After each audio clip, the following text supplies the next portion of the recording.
Yo bande de démons mafiosos et autres gangsters paranormaux, et salutations à vous autres, créatures des ténèbres, et bienvenue dans la tanière du diable des abysses.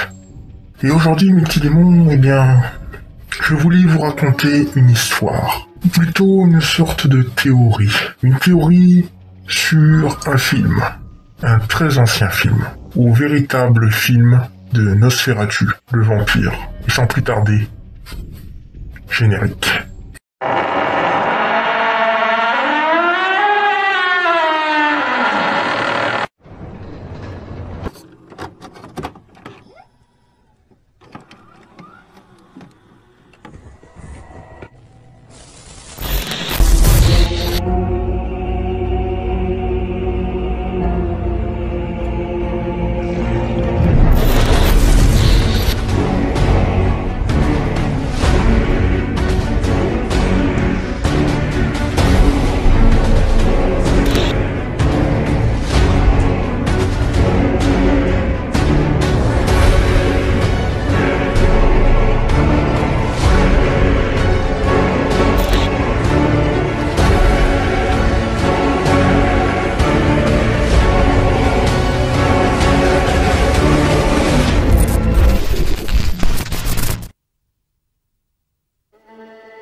Je suis sûr que vous êtes un vrai fan d'horreur. Et vous avez sûrement entendu parler du film sorti en 1922 par Friedrich Wilhelm Murnau, j'ai nommé Nosferatu.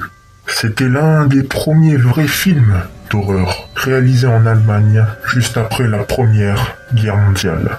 Il y a eu une grande influence sur la tradition des vampires, car il les rendait vulnérables au soleil.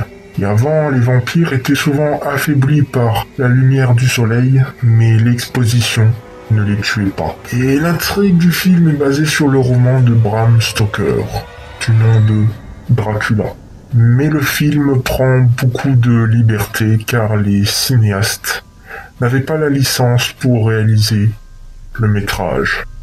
Et le synopsis se concentre sur Thomas Hutter, qui est un jeune clerc de notaire qui se rend au château du comte Orlok, qui est bien évidemment le vampire, soit Nosferatu. Mais, aveugle comme il est, sur le fait que Orlok est évidemment un vampire, même s'il vient de lire un livre à ce sujet, Hutter vend une maison au comte, qui se rend ensuite dans la ville de Wisborg pour se lancer dans une tuerie. Il meurt alors qu'il se nourrit d'une sang de jeune femme, car il est distrait et ne se rend même pas compte que le soleil se lève et il disparaît dans un nuage de fumée. Et le film Nosferatu est connu pour son atmosphère envoûtante et très sombre. Et la présence du comte Orlok est toujours effrayante, même si l'on ne voit que son ombre. Certains plans sont colorés, mais d'une seule couleur, pour ajouter une ambiance à la scène. Si tout cela vous semble familier, vous saurez également que le film, lors de sa sortie, a été interdit pour des raisons de droit d'auteur, provoquant la faillite de la société qui l'a réalisé, Prana Films. Mais il suffisait de payer la somme d'argent à la veuve de Stoker. Et c'est étrange, non, cette histoire? Eh bien non. Car chaque copie du film Nosferatu aurait dû être détruite. Mais la veuve de Stoker n'avait pas grand-chose à gagner en poursuivant le film en justice. Elle n'avait besoin de cet argent que parce qu'elle avait des problèmes financiers. Et elle n'avait jamais vu le film.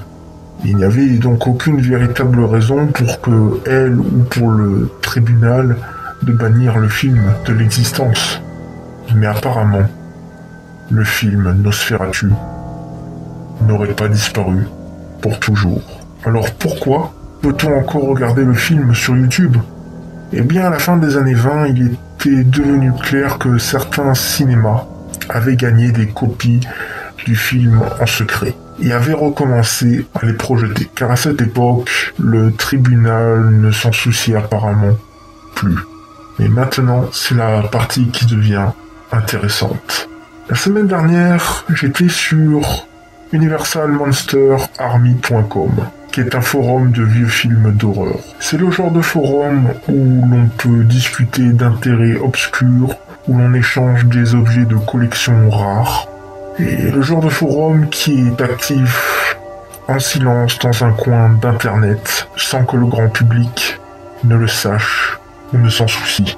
C'était dans le sous-forum du cinéma muet, où généralement un sujet était publié environ une fois par mois. Habituellement, ces sujets portent sur la question de savoir si quelqu'un sait où se procurer un bon exemplaire de Nosferatu, ou de temps en temps du cabinet du docteur Caligari, sorti en 1920. Le titre du sujet disait simplement Nosferatu. Et j'ai supposé que c'était rien de spécial, alors j'ai cliqué dessus, prêt à donner un lien vers eBay. Je me souviens que c'était assez long, mais après les récents événements, il a été supprimé. Et je vais essayer de récapituler tant que je peux. L'affiche, dont le nom d'utilisateur était simplement Rudolf. À ma grande surprise, l'utilisateur du nom de Rudolf ne voulait pas du tout de copie. Il voulait juste notre avis sur le film. Il avait posté quelques captures d'écran juste pour s'amuser. J'étais déjà en train de rédiger mon commentaire lorsque j'ai remarqué que quelque chose n'allait pas dans les captures d'écran. Je ne savais pas ce que c'était, mais j'ai pensé que je regarderais le film une fois de plus sur YouTube. Mais j'étais occupé par mon travail. Je suis serveur et c'était le début des vacances. Donc je n'ai pu revenir sur le forum qu'au bout de quelques semaines. Je parcours à nouveau quand je me suis souvenu du sujet Nosferatu. Lorsque j'ai vérifié la section des commentaires, j'ai été frappé par ce qui n'allait pas avec les captures d'écran. Elles ne provenaient pas du tout du film, et je ne me souvenais d'aucun moment du film où Orlok marchait ainsi dans les montagnes, ou regardait l'écran sous cet angle, ou Uther courant près de la rivière. Et les autres commentateurs l'avaient également remarqué et ont contacté Rudolf pour avoir quelques explications à ce sujet. Et il y a eu une réponse de Rudolf, disant que ces éléments étaient définitivement dans le film, et que leur résumé n'était pas correct. J'étais intrigué, mais pas assez intéressé pour continuer à lire. Alors je suis passé à autre chose. Quelques jours plus tard, je parcourais à nouveau le sous-forum musical, lorsque j'ai vu que Rudolf avait posté une réponse. Il a dit que la musique ajoutée n'avait pas sa place dans les films d'horreur muets, et que la version muette était la seule vraie version. Et je me suis souvenu du fil, alors j'y suis revenu. Apparemment, Rudolf et les administrateurs ne s'entendaient plus très bien. Les administrateurs ont demandé où il avait obtenu les captures d'écran, et Rudolf a insisté sur le fait qu'il s'agissait de la version originale. Il a même posté une photo de la bande de plastique, et je n'ai pas cru une seconde. Et j'ai posté une réponse sarcastique, disant qu'il ne faisait que de nous troller. Maintenant, je suivais le fil. Personne ne prenait plus vraiment Rudolf au sérieux. Même s'il continuait à publier davantage de captures d'écran du film, au bout d'un moment, le débat est devenu si houleux que Rudolf a déclaré qu'il enregistrerait le film complet avec sa caméra et publierait un lien vers l'intégralité du film, vendredi à minuit, pour faire bonne mesure. Nous étions tous intéressés maintenant, et même si personne ne savait vraiment ce que cela allait être, au cours des semaines où le fil de discussion était actif, nous avions presque tous posté des réponses. Certains d'entre nous nous ont émis l'hypothèse que sa copie était en réalité un film de fan amateur, qu'il avait pris pour le vrai, ou un imitateur bon marché avec quelques scènes ajoutées et supprimées. Et certains pensaient même que Rudolf avait raison. Et dans les jours qui ont suivi, la nature du film qu'il nous montrerait est devenue le principal sujet de discussion sur les forums, avec une tonne d'autres théories soumises. Lorsque le vendredi soir est arrivé, il y avait un nombre inhabituellement élevé de membres en ligne. Après environ 10 minutes d'attente et d'observation des autres membres se plaignant, il a finalement posté un lien vers Mega Upload, sur lequel j'ai cliqué, après avoir téléchargé le fichier, et je l'ai ouvert avec Media Player. Je ne me souviens pas de tout le film, mais ce dont je me souviens me hante encore aujourd'hui dans mes rêves. La première chose qui m'a frappé, c'est que je voyais le film se projeter. Donc c'était bien une bande de plastique. Vous ne l'aviez pas vu venir? Eh bien attendez ce qui va arriver par la suite. Les cartes de titre étaient en allemand. Donc apparemment c'était soit un très vieux imitateur, soit juste le film normal que nous connaissons tous. Nosferatu. Le film a commencé normalement avec Uther et sa femme, Hélène, présentés au public, étant projetés à la maison. Quelques minutes plus tard, Uther était parti pour se rendre au château du comte. Rien n'était vraiment hors du commun, à l'exception de quelques angles de caméra qui semblaient légèrement différents et de certains plans que je n'avais jamais vus auparavant. La première différence majeure s'est produite à l'auberge, où Uther lit le livre sur les vampires, et au lieu d'un texte normal, il montrait cette phrase en allemand, que voici, qui peut se traduire par « Courez tant que vous avez encore une chance pour ce qui est à venir. Il n'y aura pas de retour en arrière. » Étrange, non? Et la phrase est restée pendant une période anormalement longue, même pour un film muet. Et la deuxième page montrait cette autre phrase, que voici. Détourne-toi, parce que Baphomet arrive.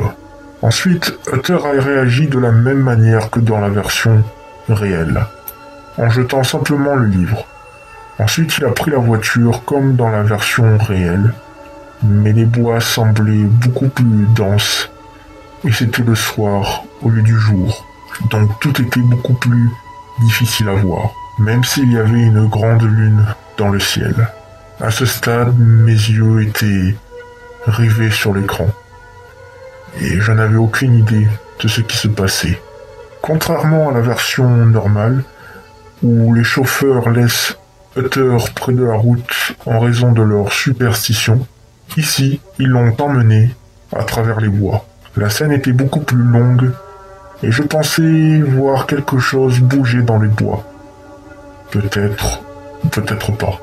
1 heure plus tard, ils atteignirent le château, et Uther entra dans la cour, beaucoup plus prudent que dans la version normale.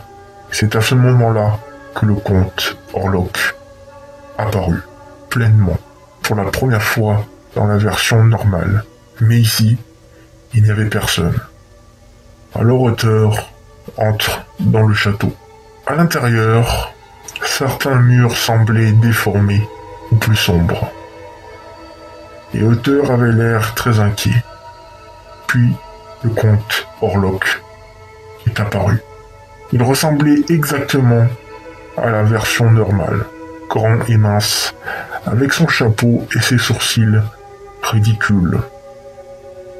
Et pourtant, il y avait quelque chose de différent chez lui, quelque chose à propos des yeux.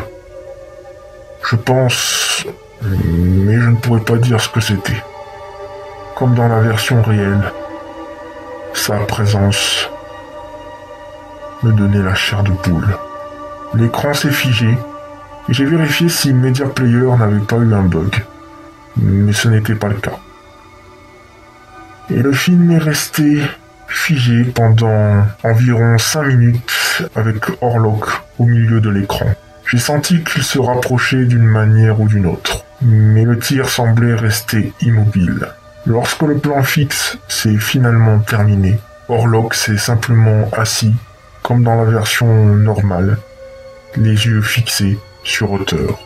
Thomas Uther commença à manger la nourriture, un peu nerveusement, pendant qu'Orlok examinait le contrat. Et maintenant, si vous avez regardé le film plusieurs fois, vous saurez que dans la version normale, le contrat est couvert de toutes sortes de symboles hermétiques, ésotériques et occultes.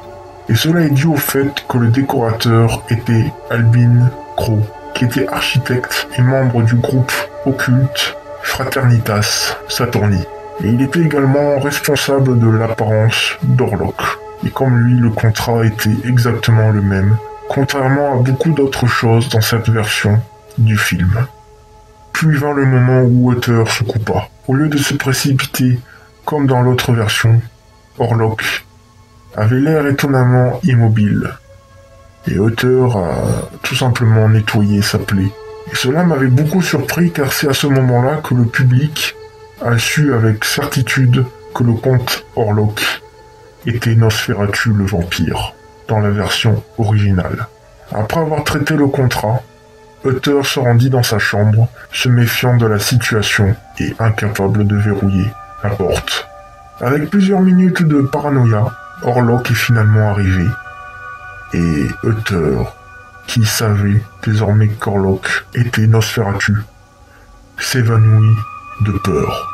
Et l'écran passe ensuite au visage souriant d'Orlok, zoomant lentement, puis s'arrêtant brusquement. Dans le plan suivant, vous pouvez voir Hélène, la femme de Uther, se réveiller en raison du lien qu'elle entretient avec Uther. Ensuite, l'écran a montré des images que je n'avais jamais vues auparavant. Cela ressemblait à une sorte de documentaire animalier sur les rats. Je ne le décrirai pas trop en détail, car ce n'est pas important pour l'intrigue et c'est aussi assez dégoûtant. Lorsqu'il s'est réveillé, Uther n'a étonnamment pas trouvé les deux marques de pincement sur son cou, comme dans la version réelle. Cependant, il commença à se méfier de toute la situation, et comme dans la version normale, il consulta le livre de l'auberge. Cette fois, le texte disait cette phrase-ci. Que vous saurez cette signification, enfin, de vidéo. Mais il y avait en bas une autre inscription. Et il était écrit Ubique Daemon, qui peut se traduire en français par le démon étant tout. Étrange. Et ceci, comme la page précédente, était resté assez longtemps à l'écran. Et je me demandais encore en quoi tout cela avait un sens. Mais je n'y parvenais pas. Uther, contrairement à moi, n'a pas semblé impressionné et a commencé à errer dans le château. Finalement, il descendit les escaliers et arriva dans une pièce souterraine, faiblement éclairée. La crypte. Tout comme dans la version originale, il découvre des cercueils. Et dans la version réelle, il ouvre l'un des cercueils et découvre que Orlok est à l'intérieur. Effrayé, il s'enfuit. Mais cela ne s'est pas produit ici. Entrant prudemment dans la crypte, il ouvrit le cercueil et soudain, l'écran est devenu complètement noir. J'ai attendu 3 minutes en prévision de ce qui allait se passer, car à ce stade, je n'avais aucune idée de la direction que prendrait le film. Puis étonnamment, l'écran est revenu à la page du livre, avec cette phrase. Et toujours écrit « Ubique Daemon, le démon étant tout ». Lorsque l'écran s'est effacé, l'entraîneur de la version normale est parti au loin, vraisemblablement avec Orlok et ses cercueils à l'intérieur. Et il montre ensuite Uther s'échappant du château par la fenêtre, mais étant assommé par la chute. Vient ensuite la scène du navire dans laquelle l'équipage du navire transportant Orlok est tous infectés par les rats de son cercueil, porteurs de la peste. Le navire était différent, mais pour le reste c'était le même. Après la mort du reste de l'équipage, le second a sauté à la mer de peur lorsqu'il a vu Orlok. Puis le capitaine est descendu. Le capitaine, comme un idiot, s'est attaché au navire, et lentement l'on pouvait voir Orlok monter les escaliers. Puis le visage surpris du capitaine. Orlok se dirigea lentement vers le capitaine avec l'étrange démarche qu'il utilise toujours. Pendant quelques secondes, ils se regardèrent dans les yeux et l'on voyait le visage du capitaine, blanc de terreur. Et le plan suivant était une vue des escaliers, avec du sang coulant lentement, mais sûrement. J'ai été surpris, car c'était du jamais vu de voir du sang dans des films muets et aussi anciens.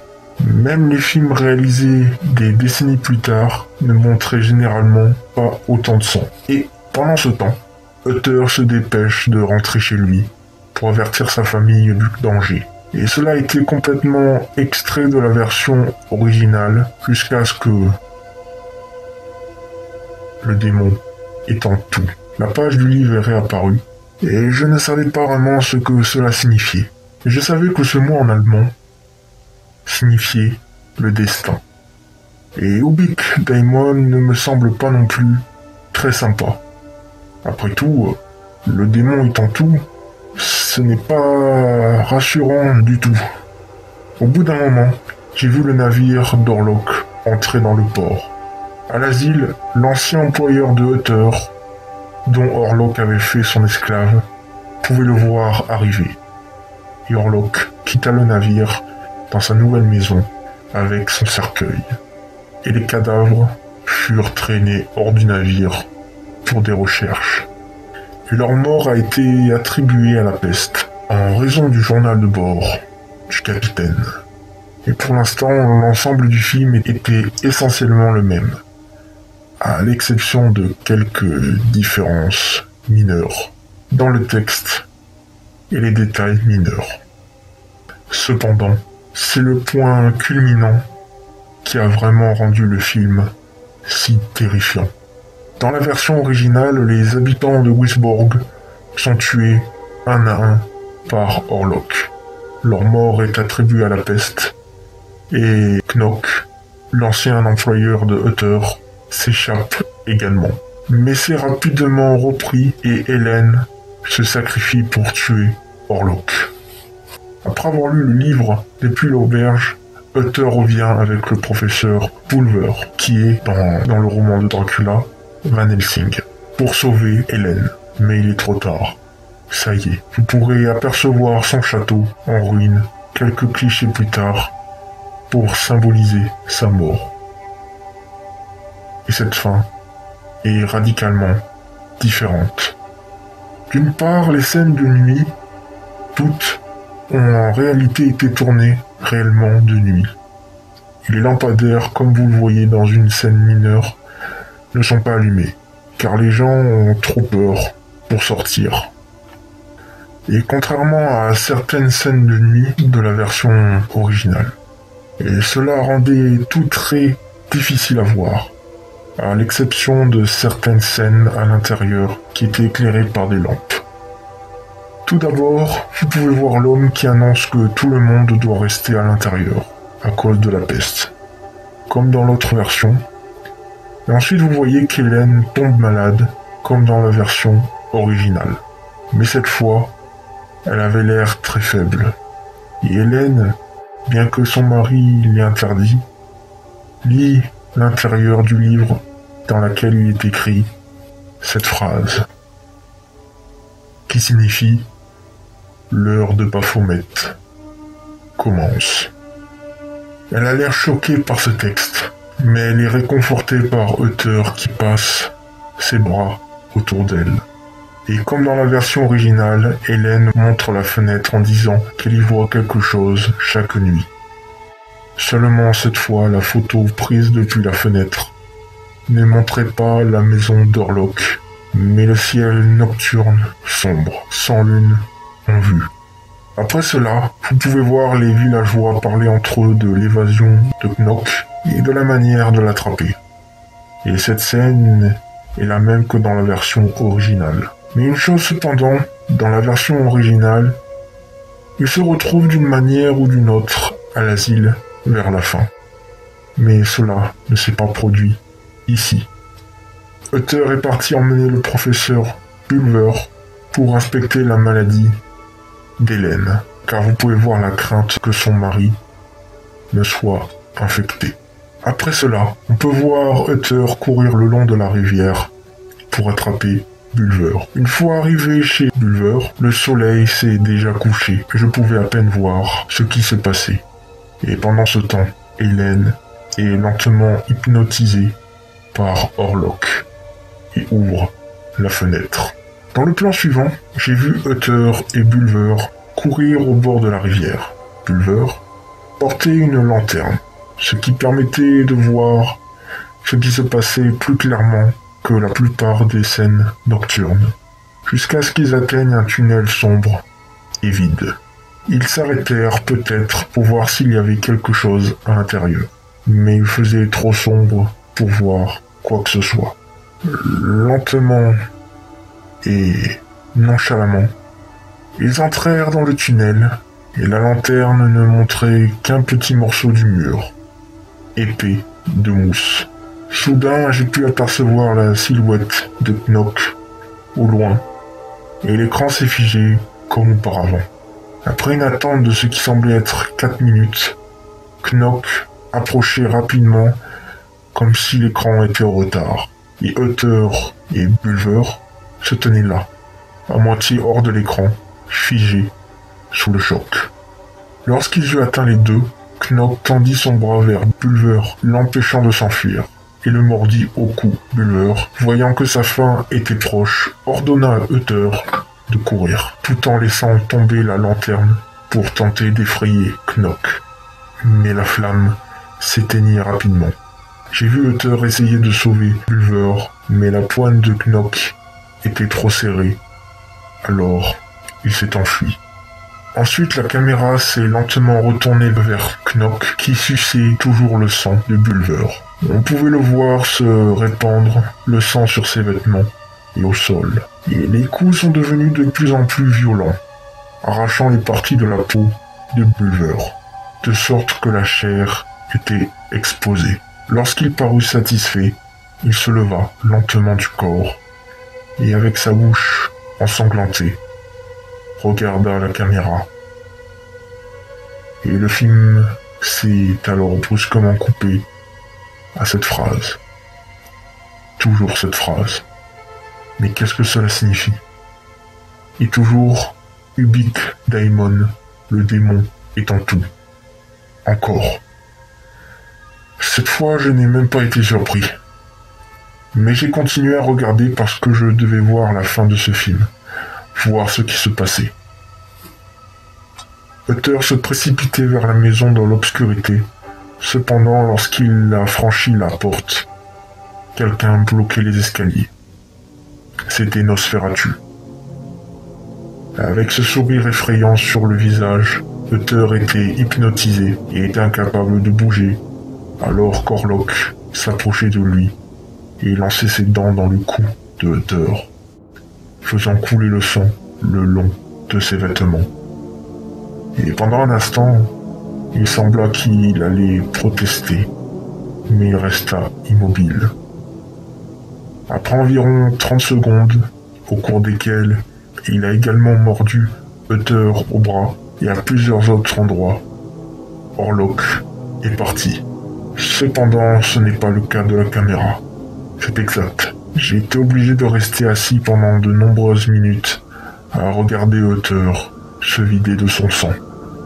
Pire encore, la caméra a lentement zoomé sur son cadavre, notamment sur son cou, son bras et sa poitrine.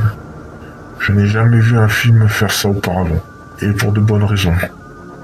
Et une fois les minutes angoissantes terminées, la page du livre a fait réapparaître cette phrase. Et toujours, Ubik Daimon, le démon étant tout, est à nouveau revenu. Et vous pouviez voir la scène de l'escalier sur la photo, en haut de cette page, qui était maintenant vraiment déconcertante. Je ne décrirai pas ici la mort d'Hélène. Croyez-moi, c'est mieux ainsi. Tout ce que je peux dire, c'est que cela fait honte aux scènes précédentes, que les choses ne sont pas très bien terminées comme dans l'autre version. Il n'y avait pas de coq qui chantait, pas de lever de soleil, aucun signe de victoire définitive. Les plans suivants montraient Wisborg de nuit, probablement des années plus tard, désormais une ville vide, habitée uniquement par des rats et de la vermine. La toute dernière photo était celle du sourire triomphant d'Orlok, la bouche sombre de sang. La caméra, comme avant, a lentement zoomé sur lui, sur ses yeux, et à ce moment-là, j'ai ressenti une sorte de terreur, difficile à expliquer. Un étrange sentiment d'être, en quelque sorte, piégé. Après cela, il ne restait qu'une seule coupure, avec la phrase « Et toujours Ubik Daimon, le démon est en tout ». C'était la fin, et il n'y avait pas de générique. J'ai cliqué sur Media Player, dont la lecture avait maintenant arrêté pour de vrai, et j'ai supprimé le fichier, ne voulant plus jamais le lire. Après quelques jours, j'ai décidé de retourner sur universalmonsterarmy.com pour voir ce qui s'était passé. Et j'ai découvert que le sous-forum du cinéma muet avait été supprimé. Et que ces sujets ne se trouvaient nulle part dans le cimetière qui est le sous-forum de sujets supprimés.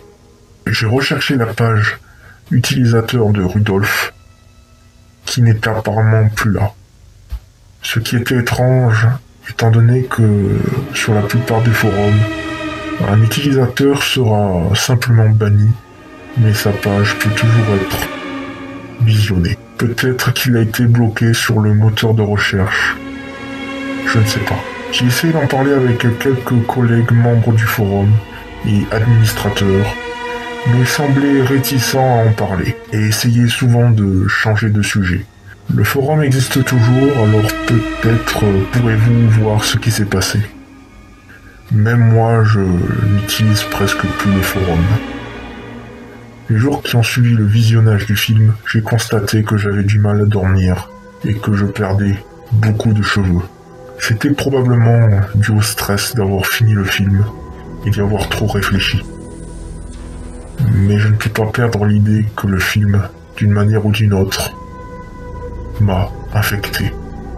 Après avoir réfléchi au film en essayant de dormir, j'ai eu l'idée que peut-être le résumé en haut de cette page était faux, et que les copies de Nosferatu n'avaient pas été détruites à cause d'une violation du droit d'auteur. Peut-être que la vraie copie de Nosferatu a à peine survécu, que la version normale que nous connaissons tous n'est qu'une copie bon marché réalisée par d'autres cinéastes essayant de tirer profit du nom de Nosferatu. Ou peut-être que la version normale est une combinaison de vrai et de faux. Images comme en témoignant certains problèmes de continuité comme Knock étant à nouveau enfermé inexplicablement. Et j'ai également trouvé la traduction de la page du livre de cette phrase en allemand. Et cela signifie « Fuir ne vous aidera pas à échapper à votre destin. Ubik Daimon, le démon est en tout. »